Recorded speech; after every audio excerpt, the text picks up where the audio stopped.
Hey everybody, this is Aaron Whitehead. Welcome to Learn to Play the Piano.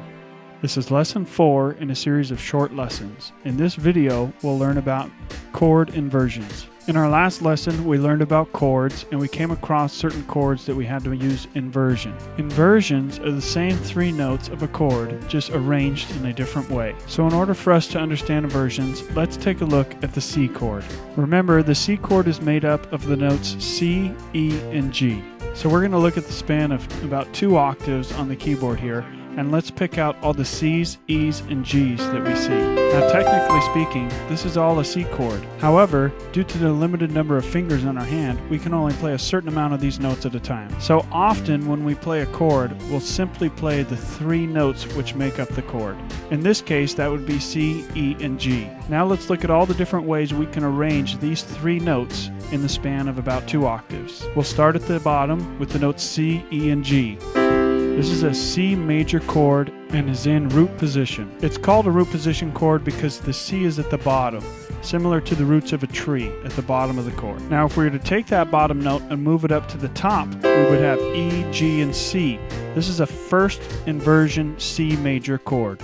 The E is at the bottom, the C is at the top. One way to remember the name of this chord inversion is to imagine it's a race to the end of the keyboard to the right, and the C is in first place, so this is called a first inversion chord. Now if you look at the graphic, you see that it says C over E, or C-E.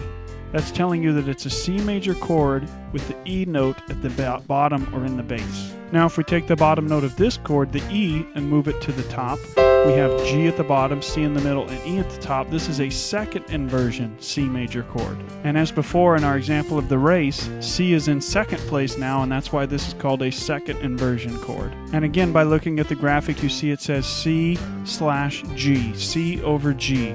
That means that it's a C major chord with a G in the bass or at the bottom. Now you'll notice if we take that G and put it at the top again, we come back to a C root position chord.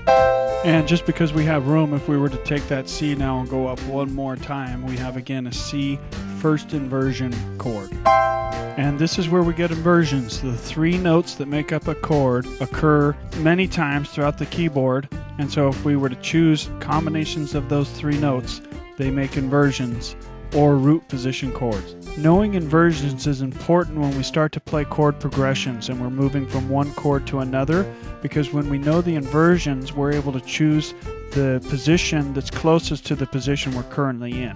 So it makes it easier to move from one chord to another, and that's why inversions are good to know. With that understanding, now let's look at one more chord. The next chord in the C major scale would be D minor. So let's look at the D minor chord.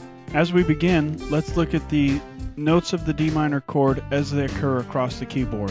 So the notes of the D minor chord are D, F, and A. And we'll pick out those 3 notes as they occur ascending up the keyboard within a span of 2 octaves. As we play the first 3 notes of the chord D, F, A, we get a D minor root position chord. Notice the symbol for this chord is a D with a lowercase m. The lowercase m represents minor. Major chords don't have any sort of a symbol. They're just simply the letter name, an uppercase letter for whatever chord it is. We'll spend our next lesson, lesson 5, discussing major and minor chords. Now if we take this D from the root position and we move it up above, this gives us a D minor first inversion chord. Notice the symbol D minor /F, or D minor over F, tells us that the F is in the bottom or the bass. Now moving up from here, if we take that F and we put it at the top, we get a second inversion chord with the A on the bottom, the D in the middle, and the F up top. Notice the symbol D minor over A. And we have room to go up one more time. Let's take that A and put it on the top, and that brings us back